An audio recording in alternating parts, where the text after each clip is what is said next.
প্রিয় দর্শক, আপনাদের সবাইকে আমন্ত্রণ জানিয়ে শুরু করছি এনটিভির প্রতিদিনকার আয়োজন স্বাস্থ্য প্রতিদিন। দর্শক, আপনাদের সঙ্গে আছি আমি ডাক্তার সাখাওয়াত হোসেন। প্রিয় দর্শক, আজকের এই অনুষ্ঠানে আমরা আলোচনা করব নাক কান গলার সাধারণ সমস্যা নিয়ে। এ বিষয়ে কথা বলবার জন্য আমাদের সঙ্গে স্টুডিওতে উপস্থিত আছেন একজন নাক কান গলা রোগ বিশেষজ্ঞ।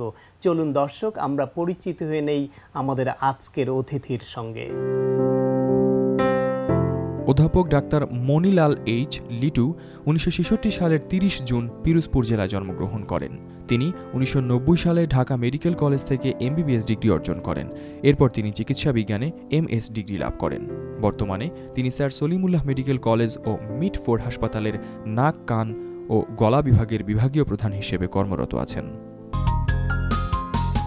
স্যার, আপনাকে আমন্ত্রণ জানাচ্ছি আমাদের অনুষ্ঠানে। আপনাকেও ধন্যবাদ। স্যার, নাক কান গলার অনেক রোগ হয়, সাধারণ রোগ হয়, আবার অনেক জটিল রোগ হয়, এমনকি ক্যান্সার পর্যন্ত হয় আমরা জানি। তো সাধারণ রোগ বলতে আপনারা কোন রোগগুলিকে বুঝিয়ে থাকেন? সাধারণ রোগ বলতে আমরা নাকে যেমন রাইনাইটিস, নাকের প্রদাহ, টনসিলাইটিস, তো ওরাল ক্যান্ডিডিয়াসিস, তারপরে কানে যে ফাঙ্গাস হয়, ওয়াক্স হয় বা কান পাকে, এগুলোকেই বুঝে থাকি। এছাড়া আরেকটি খুব কমন সাধারণ রোগ আছে। Average 20% of the whole population of the world is suffering from this disease, that is allergic rhinitis, very common problem. এই যে অ্যালার্জিক রাইনাইটিস, রানিং নোজ, নাক দিয়ে সর্দি পড়া, এটা খুব কমন যেটা আপনি বলছেন, এটা হয় কেন এবং কারা এই রোগে বেশি আক্রান্ত হয়? অ্যালার্জিক রাইনাইটিস তো জেনেটিক ডিজিজ, এছাড়া কিছু কিছু সাবস্টেন্সে অ্যালার্জি থাকতে পারে মানুষের। তবে অ্যালার্জিক রাইনাইটিস যেটি জেনেটিক, সেটিকে যদি এটিকে পুরোপুরি দূর তো করা যাবে না। এটা হাইপারটেনশন, ব্লাড ডায়াবেটিস এর মতো একটি অসুখ যেটিকে নিয়ন্ত্রণে রাখতে হয়, যেটির থেকে অনেক কিছু পরিহার করলে ধুলাবালি, ঠান্ডা এবং ফ্লাকচুয়েশন অফ টেম্পারেচার, বিশেষ করে যেমন হঠাৎ গরম থেকে এসে আপনি ঠান্ডা পানি না খেলে আপনার ঠান্ডা লেগে যেতে পারে, সেখান থেকে অ্যালার্জি হতে পারে। আমি বলছি যে fluctuation of temperature is very important, সেটিকে পরিহার করা উচিত। মানে ঠান্ডা গরমের তারতম্য হঠাৎ করে বেড়ে বা কমে যাওয়া। এক্স্যাক্টলি। যেমন ধরেন সাইবেরিয়াতেও মানুষ থাকে -40-তে, আবার সৌদি আরবে মানুষ থাকে +42, কিন্তু দেখা যায় যে হঠাৎ বৃষ্টি হলো গরমের মধ্যে, আপনার কিন্তু ঠান্ডা লেগে যায়। এই রকম পরিস্থিতিগুলো অ্যাভয়েড করা উচিত। নাকের প্রসঙ্গ যখন আসলো, এই নাকের আরেকটি কমন সমস্যা হচ্ছে নাক ডাকা। এটা অনেকেই ডাকেন এবং বিরক্তিকর একটি সমস্যা অনেকের কাছে মনে হয়। এটি কেন হয়? নাক ডাকা আসলে একটি অসুখ। নাক ডাকা, সব নাক ডাকাই অসুখ না, মাইল্ড, মডারেট, সিভিয়ার 3 ধরনের স্লিপ অ্যাপনিয়া আছে।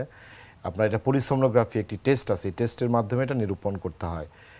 নাক ডাকলে কি সমস্যা হয় মানুষের স্লিপ অ্যাপনিয়া থাকলে, সেটি আমি বলি, তাইলে আপনার বুঝতে সুবিধা হবে। একটু আগে যদি বলেন, মানে মানুষ নাক ডাকে কেন? সবাই তো ডাকছে না, সবার নাক ডাকায় তীব্র শব্দ হচ্ছে না, কারো কারো হচ্ছে, এর কারণটা কি? নাক ডাকার মেইনলি 3টি কারণ রয়েছে। সেন্ট্রাল স্লিপ অ্যাপনিয়া, আপনি অবস্ট্রাকটিভ স্লিপ অ্যাপনিয়া এবং কম্বাইন্ড। অবস্ট্রাকটিভ যেটা, সেটা নাকের যে ছিদ্র, এই ছিদ্র থেকে শুরু করে শ্বাসনালীর নিচ পর্যন্ত, অর্থাৎ টার্মিনাল ব্রঙ্কিওল পর্যন্ত কোথাও যদি অবস্ট্রাকশন থাকে, তাইলে তার নাক ডাকতে পারে। অবস্ট্রাকটিভ ভ্যারাইটি সেটি, মানে বাধাপ্রাপ্ত হলে বাতাস আসা যাওয়ায়। এছাড়া সেন্ট্রাল কিছু কজ আছে, পোলিওমাইলাইটিস, টিউমার, আদার কিছু কজ আছে। অ্যালকোহল, এক্সেসিভ অ্যালকোহল, স্মোকিং, এগুলো নাক ডাকার কারণ। Obesity, that is the number 1 cause. Exactly. So তখন ফ্যারিংসের যে মাসল, তার ভিতরে ফ্যাট জমে তার ডায়ামিটার, অ্যাবসোলুট ডায়ামিটারটা কমে যাচ্ছে, ফলে সহজেই এটা কলাপস করে ডিউরিং স্লিপ এবং নাক ডাকে। আসলে নাক ডাকে না, গলা ডাকে। এ থেকে মুক্তির উপায় কি? দেখুন, নাক ডাকা নিয়ে আমাদের দেশে অনেক মিথ আছে, যেমন কুম্ভকর্ণ নাক ডাকতো এবং আমরা নাক ডেকে ঘুমানোকে আমরা ভালো মনে করি। আসলে এটি মোটেও ভালো না, এটা অত্যন্ত খারাপ একটি জিনিস। আপনার নাক ডাকলে যে সমস্যা হয় তা হচ্ছে, যেমন হার্ট অ্যাটাক হতে পারে, এমআই হতে পারে। নাক ডাকার জন্য আপনার হাইপারটেনশন ডেভেলপ করে মানুষের। আপনার গাড়ি অ্যাক্সিডেন্ট হয়। অনলি ইউএসএতে গত বছর 80,000 কার অ্যাক্সিডেন্ট হয়েছে শুধুমাত্র নাক ডাকার কারণে। এবং নাক ডাকা অসুখ থাকলে অনেক দেশে কার ড্রাইভ করতে দেওয়া হয় না, মেশিনারি। একটু যদি স্যার ক্লিয়ার হয়ে নেই, যে নাক ডাকার কারণে গাড়ি অ্যাক্সিডেন্ট, মানে নাক ডাকে বলে তার তখন সাউন্ড স্লিপ হয় না, ঘুম হয় না। তিনি যখন ড্রাইভ করেন তখন ড্রাইভিং এর সময় তিনি ড্রাউজি বা ঘুম ভাব আসে, ফলে অ্যাক্সিডেন্ট বেড়ে যায়, অনেক মেশিনারিজ অ্যাক্সিডেন্ট হয়।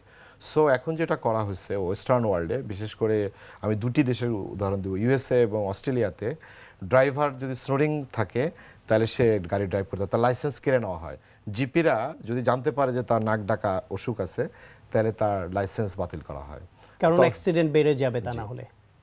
এবং নাক ডাকা দূর করার জন্য যেটা করা যায় সেটা হচ্ছে তাকে কিছু কিছু হেলথ টিপস মেনে চলতে হবে, যেমন স্লিপ হাইজিন মেনটেন করতে হবে, আপনার প্রতিদিন কিছু পরিমাণ ব্যায়াম করা উচিত, ওজনকে কন্ট্রোলে রাখতে হবে, হাইট ওয়েট ইন্ডেক্সে আপনার ওজন যে মাত্রায় আছে সেই মাত্রায় তাকে ওজনটি রাখতে হবে, আপনার কিছু কিছু জিনিস পরিহার করতে হবে, যেমন অ্যালকোহল এবং smoking, that is too very dangerous thing. তারপরে আপনি সিডেটিভ জাতীয় ওষুধ, আপনার নাক ডাকার একটা কারণ, ঘুমের ওষুধ। এছাড়া ওভারওয়ার্ক, এক্সারশন, তো স্লিপ পজিশন, রাতে ঘুমানোর পজিশন, সেগুলো গুরুত্বপূর্ণ। এবং প্রয়োজন হলে চিকিৎসা নিতে হবে, সেটা মেডিকেল চিকিৎসা হোক বা সার্জিক্যাল চিকিৎসা হোক, এমনকি সার্জারিও প্রয়োজন হয়। এখন মডার্ন চিকিৎসা হচ্ছে সিপ্যাপ মেশিন দেয়, continuous positive airway pressure machine, কম্পিউটারের মতো একটি মেশিন, ছোট্ট মাস্ক লাগিয়ে দেওয়া হয় নাকে, আপনার এটাতে অনেক রোগী উপকার পায়। এছাড়া সার্জিক্যাল অপশন খুব কম সংখ্যক রোগীর লাগে, 5 to 10%, এবং যদি লাগে তার অপশন আছে এখন আধুনিক চিকিৎসা আছে। এবং সেন্ট্রাল স্লিপ অ্যাপনিয়া, অ্যাসিডোজোলামাইড সহ অন্যান্য মেডিসিন বর্তমানে অ্যাভেলেবেল। স্যার, এরপর নাক থেকে আমরা একটু গলায় যেতে চাই।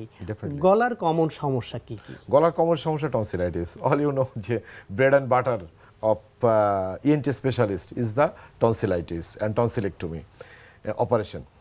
বাট টনসিলাইটিস যদি ভাইরাসজনিত কারণে হয়, ব্যাকটেরিয়াজনিত কারণে হয়, এবং টনসিলাইটিস হলেই যে অপারেশন করতে হবে, নট নেসেসারিলি দ্যাট। উনি যদি ঠান্ডা অ্যাভয়েড করে থাকতে পারেন এবং টনসিলাইটিস হলে চিকিৎসকের পরামর্শ নিয়ে এটিকে কন্ট্রোলে রাখা যায়। অনেকেরই প্রায়ই দেখা যায় যে একটু আইসক্রিম খেলো বা ঠান্ডা পানি খেলো, তার গলা ব্যথা শুরু হয়ে গেল, এমনকি তার কণ্ঠস্বরও পরিবর্তন হয়ে গেল। এটিও অনেকের বেলায় কমন। এটি ঘটে কারণে যে আপনার টনসিলাইটিস থেকে নিচে ইনফেকশন ট্র্যাক ডাউন করে ভোকাল কর্ডে, তখন তার কণ্ঠ ফ্যারিঞ্জাইটিস হতে পারে। Pharyngitis definitely, pharyngitis, nasopharyngitis, rhinitis, sinusitis, then ইয়ারে infection, CSOM, ASOM, everything could be happen from the tonsillitis. এইটা থেকে মুক্তির জন্য আপনার পরামর্শ? এটা থেকে মুক্তির জন্য আমি বলছি যে ঠান্ডা পানি পান না করাই ভালো, কুসুম গরম পানি পান করা হলো বেস্ট। আপনি জানেন ওয়ার্ল্ডের অনেক দেশ আছে যারা গরম পানি খায়, যেমন চায়না, তাদের মধ্যে এর প্রভাব অনেক কম টনসিলাইটিসের। সো তাকে এই ঠান্ডা থেকে পরিহার করতে হবে। আপনার ঠান্ডা যে কোনো খাবার খাওয়া যাবে না, আপনার আইসক্রিম জাতীয় খাবার এগুলো দূরে রাখতে হবে। বিশেষ করে যাদের কোল্ড অ্যালার্জি আছে, তাদের অ্যালার্জিক টনসিলাইটিস হয়, অ্যালার্জিক ভোকাল কর্ড ইনফ্লামেশন হয়, সেই জায়গাগুলো থেকে তাকে দূরে থাকতে হবে। এবার স্যার আমরা একটু কানের কমন সমস্যায় আসতে চাই। কানের কমন সমস্যা 5 to 10% পিপল এই এশিয়াতে, ভেরিং from country to country, such as বাংলাদেশে 6% লোক, নেপালে 8%, এরকম অন্য অন্য দেশের ডাটা করলে 5 to 8% লোক কানের যে সংক্রমণ, CSOM যেটিকে আমরা বলি, কান পাকা রোগ, এটাতে ভুগে থাকেন। এর দুটা ভ্যারাইটি আছে, একটি হলো খারাপ ভ্যারাইটি যেটাকে আমরা এটিওক্যান্টাল ডিজিজ বলি, আর একটা হলো কমন ভ্যারাইটি যেটাকে আমরা টিউবোটিম্পানিক ভ্যারাইটি বলি। আপনি এটিও আসলে আসে মেইনলি গলা থেকে, আপনার ন্যাজোফ্যারিঞ্জাইটিস, ফ্যারিঞ্জাইটিস, সাইনোসাইটিস, নাক বাঁকা থাকলে, অ্যাডিনয়েড থাকলে বাচ্চাদের, সেখান থেকে এটা ট্র্যাক ডাউন হয়। মানে কানের ডিসচার্জটা যখন গলা দিয়ে বেরোতে পারে না তখন ইনফেকশনটা বেশি হয় কি না? এটা ইউস্ট্রিয়ান টিউব বে এটা চলে যায়, সেটাই। মানে আপনি বলছেন গলার কারণে কান পাকাটা বেশি হয়, ওই কারণে। কান পাকা রোগের socioeconomic condition, low birth weight, then অপরিচ্ছন্ন malnutrition, that is also a common cause of every sort of disease, you know. Sir, এই ক্ষেত্রে একটা জিনিস জানতে চাইবো যে কান পাকা রোগের বেলায় দেখা যায় শিশুদের বেশি হচ্ছে, এর কারণ কি? ডেফিনেটলি শিশুদের বেশি হয় জন্য শিশুদের যে ইউস্ট্রিয়ান টিউব সেটি থাকে হরাইজন্টাল, ওয়াইডার, সো তাদের গলার মধ্যে যে প্রদাহটি হয়, বিশেষ করে অ্যাডিনোটনসিলাইটিস, সেটি থেকে ইনফেকশন কানে চলে যায়। That is the common cause. এবং বাচ্চাদের আপার রেসপিরেটরি ট্র্যাক্ট ইনফেকশন খুব বেশি, তাই না, সেখান থেকে যায় এটি কানে। কান পাকার বিষয়ে একটা অনেকের এরকম একটা ধারণা আছে যে কানের মধ্যে পানি গেলে কান পাকে, সেজন্য অনেকের কানের মধ্যে তুলো দিয়ে তারপরে কান চেপে ধরে পুকুরে বা নদীতে গোসল করার সময়, এই বিষয়ে আপনার মত? এটির ভ্রান্ত ধারণা। আপনি জানেন যে টিম্পানিক মেমব্রেন ভেদ করে কোনো পানি মিডল ইয়ারে ঢুকতে পারে না। God has created and made it such a way যে কানের মধ্যে আসলে পানি যায় না। কান হলো এস শেপেড ক্যাভিটি, এর ভিতরে পানি ঢুকতে পারে না, এবং ঢুকলেও পর্দা ভেদ করে ভিতরে যেতে পারে না। কাজেই ওই পর্যন্ত যেটুকু যায় সেটা তো শরীরের টেম্পারেচারের কারণে নরমালি শুকিয়ে যায় কিছুক্ষণ পরে। তবে কানে পানি গেলে একটি সমস্যা হয়, ফাঙ্গাস ডেভেলপ করে, সেটিকে আপনাকে পরিহার করতে। যেমন সুইমারদের কানে ফাঙ্গাস ডেভেলপ করে, অথবা হিউমিড কান্ট্রি যেগুলো, বিশেষ করে আমাদের মতো টেম্পারেট এবং যেখানে হিউমিডিটি বেশি, সেখানে কানে ফাঙ্গাস খুব কমনলি থাকে। আমি অ্যাভারেজ আমার কাছে যেটা মনে হয় 90% পিপলের, আমরা যখন অটো এন্ডোস্কোপ দিয়ে আমি রোগী দেখি, তখন আমি টিভির পর্দায় দেখা যায় ছোটো ছোটো ছোটো ছোটো ডট ডট ফাঙ্গাস, ভেরি মানে এমনি পেশেন্ট হয়তো বুঝতে পারছেন না, কান চুলকাচ্ছে, কিন্তু এই ডটটি দেখা যায় এবং 90% লোকের কানে ফাঙ্গাস আছে হিউমিড কান্ট্রিতে। সিম্পল পেভিসন ক্রিম বা কোনো একটি অ্যান্টিফাঙ্গাল ক্রিম তুলার কাঠির মাথায় লাগিয়ে যদি উনি কানে ব্যবহার করেন 14 দিন, তাইলে এটি সেরে যায়। স্যার, আপনাকে অনেক ধন্যবাদ। আমরা নাক কান গলার সাধারণ সমস্যা বিষয়ে অনেক গুরুত্বপূর্ণ পরামর্শ পেলাম। এনটিভিকে ধন্যবাদ। প্রিয় দর্শক, আমরা শুনছিলাম নাক কান গলার সাধারণ সমস্যা ও তার প্রতিকার বিষয়ে প্রয়োজনীয় কিছু পরামর্শ। আশা করি আপনাদের উপকারে এসেছে। আজকে আমরা দেখাবো অ্যাবসের একটা মুভমেন্ট, যেটা সবচেয়ে সবাই যে জিমে যখন আসে, জিমে আসার পরে প্রথম থেকে তাদের প্রায়োরিটি থাকে কিন্তু ইটাকে কমাবে, অ্যাবসটাকে কমাবে, অ্যাবসটাকে ডিফাইন করবে। কিন্তু এনিহাও এটা সবাই ভুলে যায়, ভুলে গিয়ে দেখা যায় যে চেস্ট, বাইসেপ, ট্রাইসেপের দিকে সবাই ইনভলভ হয়ে যায়। তখন দেখা যায় যে পেটের যে মাসেলের যে মুভমেন্টগুলো সেটা খুব একটা পায় না, প্রায়োরিটি পায় না। এই জন্য আমরা কিছু দেখাবো, প্রোগ্রাম দেখাবো যে অল্প এক্সারসাইজের মাধ্যমে আপনার অ্যাবসের সেই ইগুলা ডেফিনেশনগুলো আপনি ইজিলি আনতে পারবেন। তবে একটা জিনিস আমি কিন্তু বারবারই বলছি, এখনও কিন্তু বলছি, অ্যাবসের মুভমেন্টটা কিন্তু চেস্ট অথবা বাইসেপ অথবা ইয়ের মতো হয় না, কোয়াডসের মতো হয় না। যে জিনিসটা লাগবে আপনার প্রথমে কিন্তু ফ্যাটটাকে আপনাকে অবশ্যই করতে হবে, বার্ন করতে হবে। ফ্যাট যদি আপনি বার্ন না করেন তাহলে আপনার ফ্যাট লেয়ারের নিচে যে মাসলটা ডেভেলপ হবে সেটা কিন্তু কখনোই ভিজিবল হবে না। এই জন্য অবশ্যই আপনি যদি অ্যাবসের কোনো মুভমেন্ট করেন, আপনাকে অবশ্যই কার্ডিওভাস্কুলার মুভমেন্ট আপনাকে এক্সারসাইজ এর ভিতরে করতে হবে, মানে আনতে হবে। যদি প্রতিদিন করতে আপনি নাও পারেন অথবা যদি ইচ্ছে নাও করে, অ্যাটলিস্ট সপ্তাহে 3 দিন আপনাকে যে কোনো কার্ডিও মুভমেন্ট করতে হবে। এবং এর সাথে যেটা করতে হবে, যেতে হবে প্রপার করতে হবে, ইয়েতে আসতে হবে, ফুড হ্যাবিটটা করতে হবে, আসতে হবে। তখনই দেখা যাবে আপনার অ্যাবসের এইটা আসবে, ভিজিবিলিটি আসবে। কিন্তু দেখা যায় যে অ্যাবসের যে মুভমেন্টগুলো একটু ডিফিকাল্ট এবং কঠিন এবং সময় সাপেক্ষ। এই জন্য আমরা কিছু দেখাবো, প্রোগ্রাম দেখাবো, যাতে অল্পতেই আপনি সেই ডেফিনেশনটা আনতে পারবেন। ওকে, এই জন্য যে জিনিসটা আপনাকে লাগবে, আপনাকে নিতে হবে, হেল্প নিতে হবে কেবলসের। পুরো ফ্ল্যাট শুয়ে পড়বেন, যে কেবলসের স্ট্যান্ডটাকে আপনি হাতে ধরবেন, তাহলে কিন্তু আপনি সামনের দিকে চলে আসবেন। এখন আপনার সুবিধা মতো যে ওয়েটটা নিতে পারবেন সেই ওয়েটটা আপনি পায়ের সাথে আপনি হুকের মাধ্যমে আটকে ফেলবেন। ওকে, এখন এই অবস্থায় আপনি যেটা করবেন, নি রেইজ আমরা আগে করেছিলাম, এটা হচ্ছে আমরা যেটা বলবো কেবল অ্যাসিস্ট্যান্ট নি রেইজ। ওকে, গো, ইয়েস, নি রেইজ। যার যতটুকু ফ্লেক্সিবিলিটি সেই অনুযায়ী আপনি তুলবেন। পুরো জিনিসটি আপনার লাগবে হচ্ছে লোয়ার অ্যাবসে। ইয়েস, এবং যেহেতু এটা আপনাকে টানছে ইয়ের দিকে, সামনের দিকে, এই জন্য আপনার লোয়ার অ্যাবস ছাড়াও আপনার আপার অ্যাবস এবং অবলিক্সও খুব ভালোভাবে প্রেশার পড়বে এবং অ্যাবসের ভিজিবিলিটি খুব ইজিলি চলে আসবে। ওকে ওকে, না ওকে, আমরা বলেছিলাম যে যদি কোনো রকম রেজিস্ট্যান্স আপনি ইউজ করেন ইয়েতে অ্যাবসে, তাহলে অ্যাবসের এইটা বেড়ে যায়, মানে ডেফিনেশনটা বেড়ে যায়, মাসকুলারিটি বেড়ে যায়। এই জন্য বলেছিলাম যাদের বডিতে একটু ফ্যাট লেয়ার বেশি অথবা একটু বাল্ক পরিমাণ বেশি, তারা কোনো রকম রেজিস্ট্যান্স নিয়ে করবেন না। তবে এই এক্সারসাইজটা আপনি ইজিলি যদি আপনি করেন, আপনার কোনো আসবে না, বাল্ক আসবে না, শুধু ডেফিনেশনটা আসবে। সুতরাং নিশ্চিন্তে আপনি এই প্রোগ্রামটা ইনভলভ করতে পারেন। তবে যাদের কোনো লোয়ার ব্যাক ইঞ্জুরি আছে তারা এক্সারসাইজটা করবে না, তাহলে আপনার লোয়ার ব্যাক ইঞ্জুরিটা পেইনটা বেড়ে যাবে।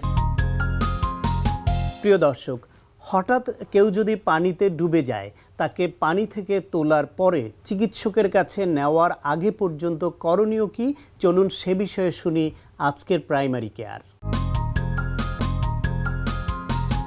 আমাদের দৈনন্দিন চিকিৎসা সেবায় আরেক ধরনের রোগী আমরা যেটা কমনলি পাই সেটা হচ্ছে কি ড্রাউনিং, যা বলে ডুবে যাওয়া, পানিতে ডুবে যাওয়া।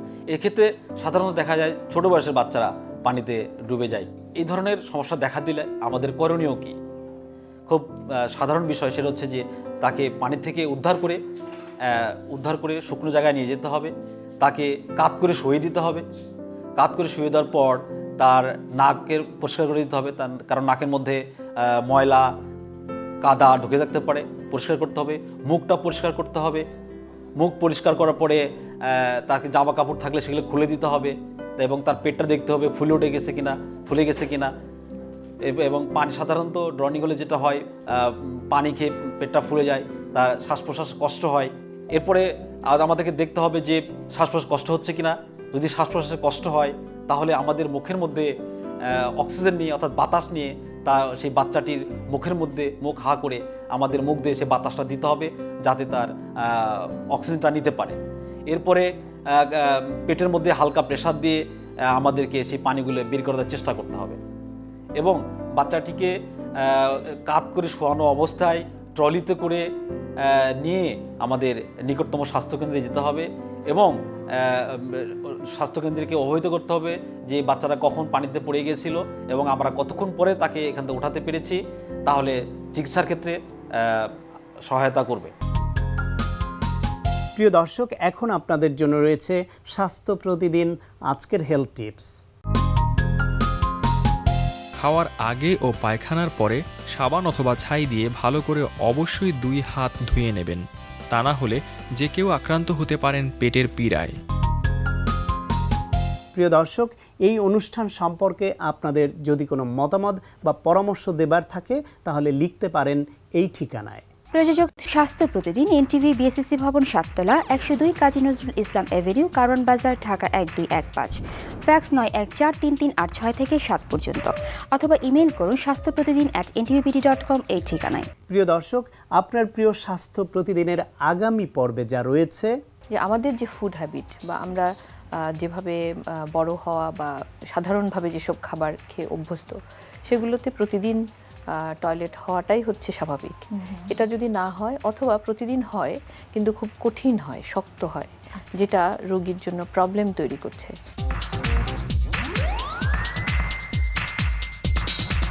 প্রিয় দর্শক, বিশ্বের যে কোনো প্রান্তে যে কোনো সময় এনটিভিতে সম্প্রচারিত আপনার প্রিয় স্বাস্থ্য প্রতিদিন অনুষ্ঠান দেখার জন্য ভিজিট করুন আমাদের পূর্ণাঙ্গ ওয়েব পোর্টাল www.ntvbd.com। দর্শক, আজ এ পর্যন্তই। সবাই ভালো থাকুন, সুস্থ থাকুন এবং অবশ্যই নিরাপদে থাকুন। দেখা হবে আগামীকাল ঠিক একই সময়ে নতুন কোনো অতিথি নিয়ে।